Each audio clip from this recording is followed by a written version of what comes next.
Professor Boira, vendo a sua empolgação, falando da obra de Guerreiro, e realmente vários links, várias conexões que você faz com diferentes conceitos que aparecem nesse conjunto da obra, e também falando desses autores contemporâneos, ou mais recentes, e que dialogam com a obra de Guerreiro, eu queria lhe fazer duas perguntas. A primeira é, por que Guerreiro Ramos é um autor tão fascinante?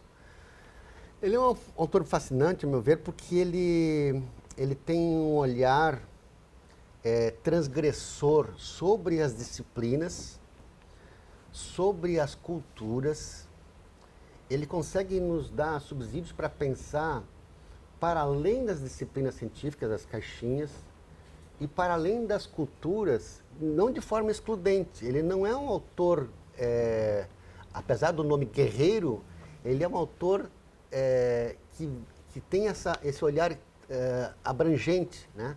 A pessoa que tem a condição de marginal numa posição de país colonizado, por exemplo, ele percebia como alguém que era capaz de ter dado o potencial de desenvolvimento do país, enfim, de olhar de forma mais abrangente, mais ampla. Então, a visão dele não era nacionalista, autárquica, de separação, era um olhar muito global, muito abrangente. Ele pensava o mundo, a globalização, já nos anos 60.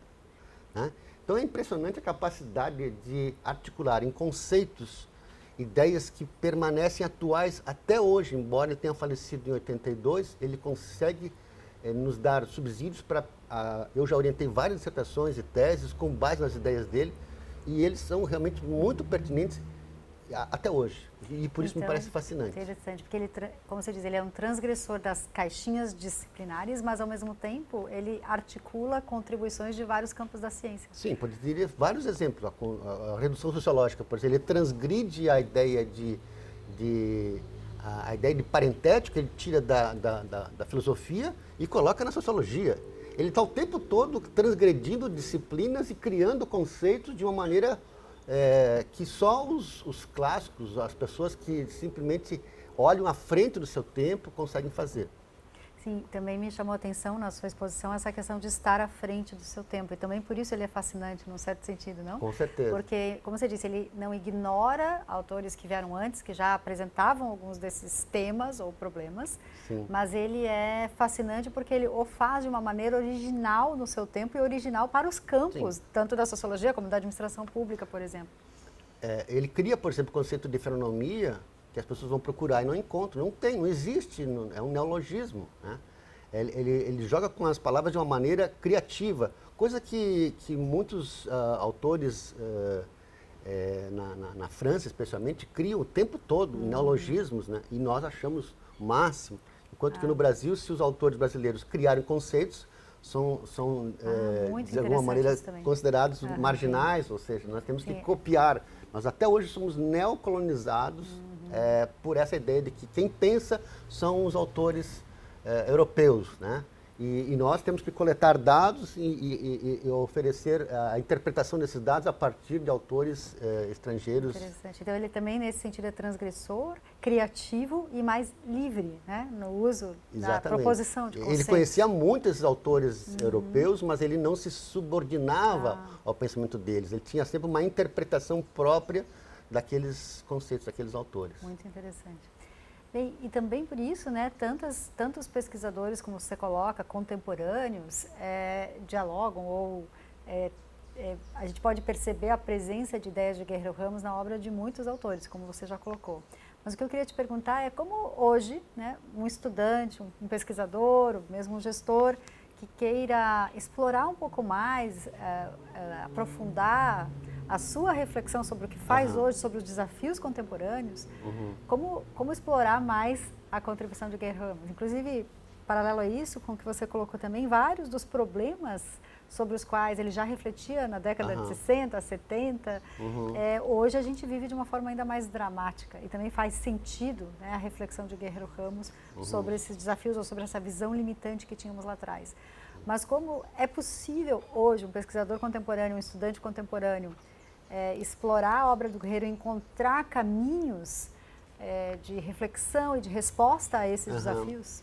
Olha, vou te responder sinteticamente dizendo qual foi o percurso da disciplina Organização e Sociedade, que recentemente eu concluí nesse semestre na Universidade Federal de Santa Catarina, com calouros, né, em que nós discutimos basicamente três segmentos, três unidades. A primeira unidade tratava de burocracia e de modernidade, tendo a empresa como centro da modernidade, mundo empresa. Né? Então, os autores fundamentais tratavam dessa questão,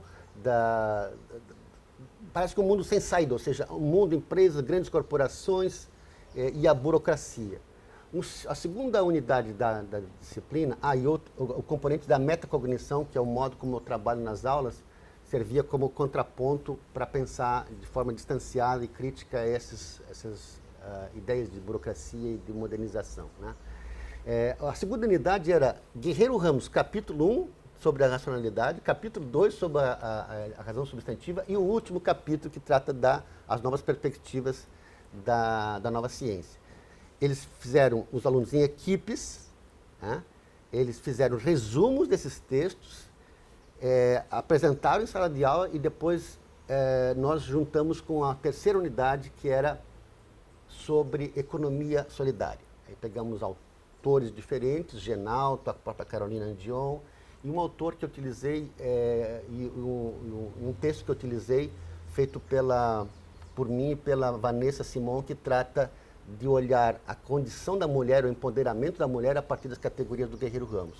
Então eles pensaram isso tudo, nós assistimos vários vídeos, enfim, fomos conduzindo a disciplina nesse sentido de que um mundo aparentemente fechado, onde não há alternativas, os grandes aqui controlam o mundo, o Estado, o mercado, enfim, a burocracia, até um mundo em que há alternativas surgindo aqui e ali. E eles ficaram assim, puxa, existem tantas alternativas, existem tantas possibilidades, depende de como é que você olha para a realidade, porque existem múltiplas. Vou dar um exemplo bem concreto aqui, a rede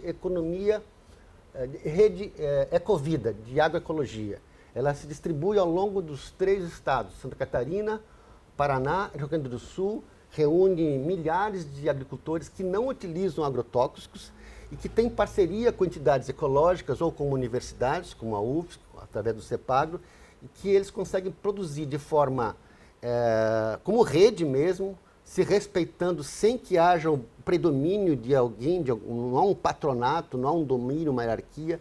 Eles conseguiram articular uma forma de certificação participativa, horizontal, democrática e ecológica. Ou seja, é um exemplo de isonomia bem-sucedida e que merece apoio tanto do mercado, que eu acho que só vai apoiar na medida que puder ter alguma vantagem. Então, é preferível manter o mercado. Grandes supermercadistas de Rio e São Paulo já tentaram comprar a rede Ecovida, ou seja, se apoderar das suas produções. Né? Mas o Estado deve manter uma política de subvenções, de auxílio a essas entidades de isonomia, de fenonomia e das suas organizações mistas. Eu gosto muito dessa expressão do Guerreiro Ramos, porque ele não faz uma dicotomia entre fenonomia e isonomia, tal como ele faz entre economia por um lado e essas duas outras, isonomia e fenonomia por outro. Então, precisa entender que manter esse balanço entre o formal, o instrumental, o econômico, e que há injustiça, predatório, a visão predatória da natureza, versus um mundo mais mutualista, mais participativo, mais equânime, né? Manter esses dois, tirando esse predomínio do mercado, mas não para colocar sobre ele os valores do mutualismo, porque nós acabaríamos com o mercado, seria uma nova forma de estatização dos meios de produção, e isso ele não quer, ele quer manter a liberdade. Por quê?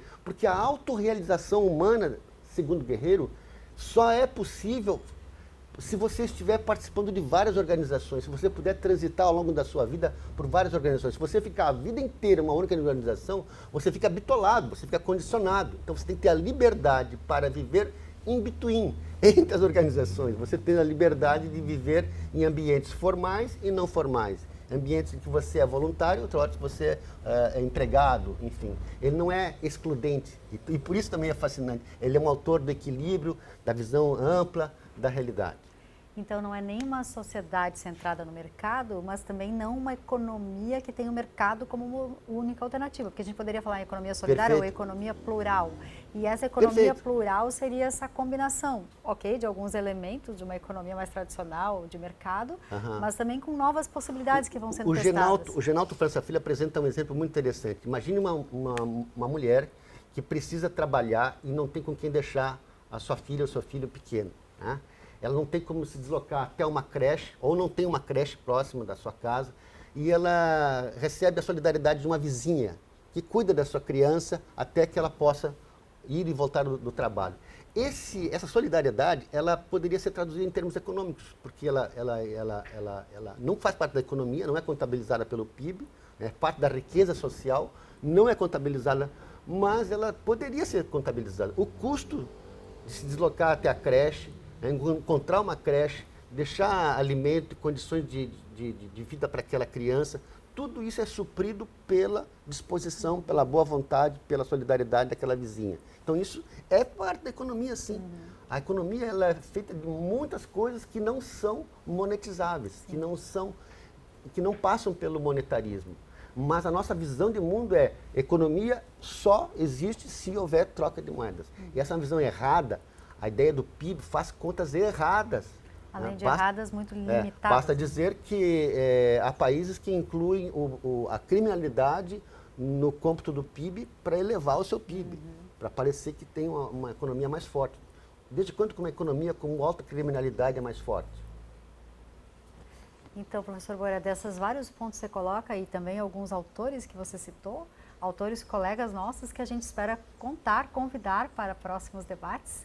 E também, assim como a gente falou um pouquinho aqui de economia plural, social, solidária, inovações sociais, a gente também pode, em outros momentos, falar de um Estado também que se abre mais, né? E aí a coprodução do bem público, um Estado que também não é só um provedor e uma burocracia que também tem sua relevância. Não se trata de eliminar o Estado, eliminar o mercado e nem de desmerecer o valor das burocracias, mas de pensar como a burocracia também pode ser uma facilitadora da cidadania, uma articuladora também uma reconfiguração, de recursos, exatamente, tanto do mercado ou da economia, como também do Estado. E aí a ideia não de uma sociedade, né, centrada em uma dessas dimensões, mas de uma sociedade multicêntrica. Perfeito. Então, espero que nas próximas momentos de debate com você, com outros colegas também que já estiveram aqui conosco, a gente possa convidar outras pessoas também para trazer essas pesquisas contemporâneas e continuar nos mostrando por que Guerreiro Ramos é um autor tão fascinante. Eu só queria terminar dizendo que tudo isso que eu falei é apenas uma interpretação minha, não sou nenhum